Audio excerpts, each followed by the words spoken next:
اس کے بعد فرمایا حقیقی مہاجر وہ ہے جو گناہوں کو چھوڑ دے. آپ فرماتے ہیں کہ حقیقی مہاجر وہ ہے جو ان گناہوں کو چھوڑ دے جن گناہوں سے اللہ نے روک رکھا ہے کہ ان گناہوں کے قریب نہیں جانا. یہاں پہ ہجرت کی بات آئی تو ہجرت بہت عظیم عمل ہے. کون سی ہجرت عظیم عمل ہے؟ جب ہجرت ہو مسلمان ملک کی جانب کافر ملک کو چھوڑ کر. کافر ملک کو آپ اس لیے چھوڑ رہے ہیں کہ وہاں پہ آپ کو تنگ کیا جا رہا ہے، نمازیں نہیں پڑھنے دے رہے، شرک پہ مجبور کرتے ہیں.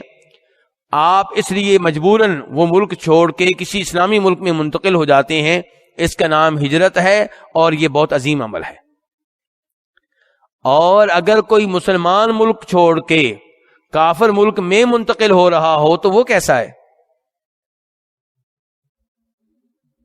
سوچئے، غور کیجئے. اور میں اس مسئلے پہ اکثر گفتگو کرتا رہتا ہوں، لیکن میں سمجھتا ہوں کہ آج میں ان لوگوں سے گفتگو کر رہا ہوں جن سے کرنی چاہیے.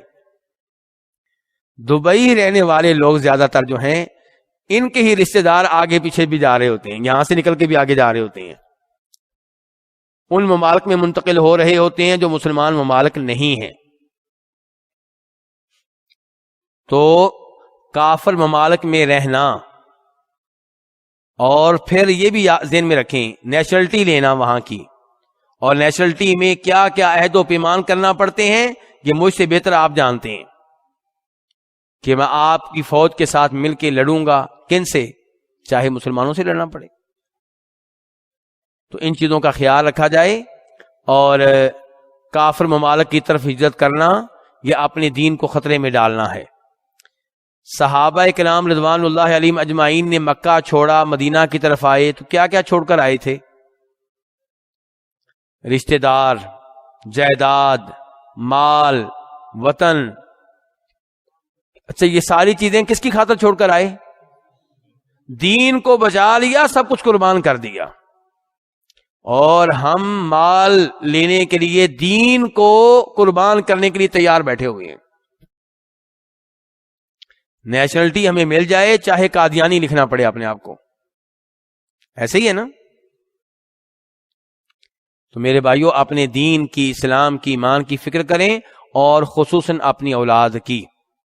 میرے وہ بھائی جو فیملی لے کر کافر ممالک میں منتقل ہو جاتے ہیں، چونکہ آپ مسلمان ملک سے گئے ہیں اس لیے مجھے امید ہے کہ آپ وہاں پہ ٹھیک رہیں گے. مجھے یہ بھی امید ہے کہ آپ کی بیگم اور آپ کی پہلی نسل بھی ٹھیک رہے گی، لیکن آپ کی دوسری نسل ہو سکتا ہے وہ سکھوں سے شادی کرے، عیسائیوں سے شادی کرے. ذمہ دار کون ہوگا؟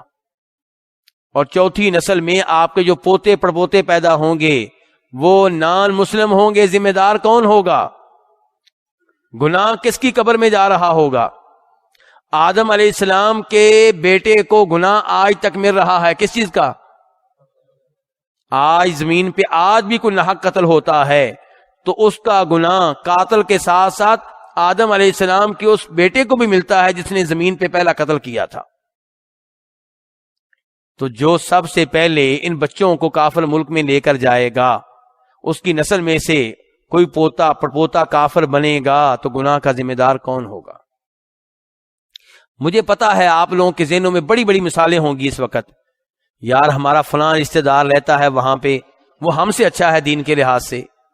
میں فلاں آدمی کو جانتا ہوں، بڑی مثالیں دی جاتی ہیں، میں جانتا ہوں یہ ساری باتیں. وہاں پہ میری فلاں فیملی ہے جناب، اتنا تو دین پہ عمل ہم نہیں کرتے جتنا وہ کرتے ہیں.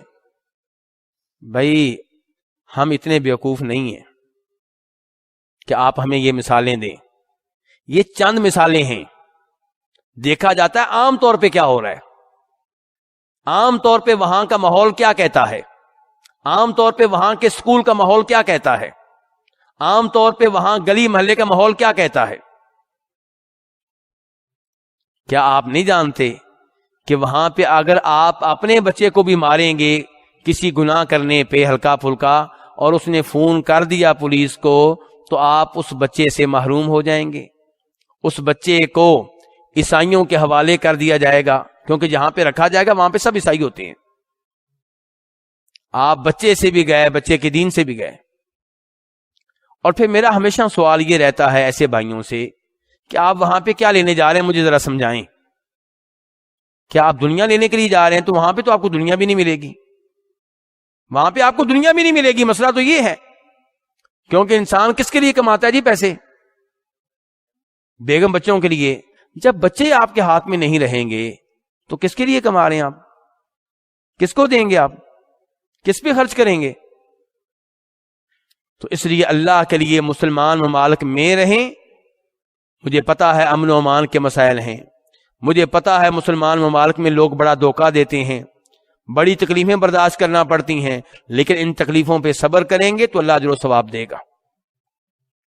دنیا آزمائش گاہ ہے، اور سب سے زیادہ دنیا میں مصیبتیں کن پہ آئی ہیں آپ جانتے ہیں؟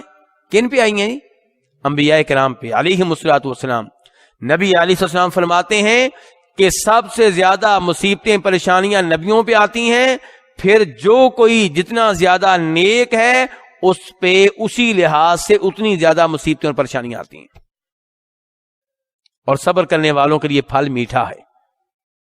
تو بہرحال یہ پتا چلا کہ آپ اگر کسی کافر ملک سے مسلمان ملک میں منتقل ہوتے ہیں تو اس کے ساتھ ساتھ یہ گناہوں کو بھی چھوڑیں. اس حدیث نے یہ پیغام دیا.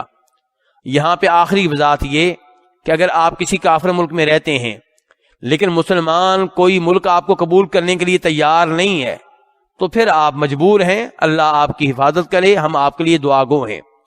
اور جو وہاں پہ کافر ملک میں پہلے سے رہ رہے ہیں، میں ان کی اتنی مذمت نہیں کرتا، ان کے لیے تو ہم دعا کرتے ہیں اللہ ان کی حفاظت کرے، ان کی جانوں کی بھی، ان کے دین کی بھی. میری یہ گفتگو ان سے ہوا کرتی ہے جو جانے کی تیاریاں کر رہے ہیں. میں یہ گفتگو کن سے کیا کرتا ہوں؟ جو جانے کی تیاریاں کر رہے ہیں. باقی جو وہاں پہ رہ رہے ہیں ان کے لیے دعا ہے اللہ ان کی حفاظت کرے اور اللہ ان کو بھی توفیق دے کہ مسلمان ممالک میں منتقل ہوں.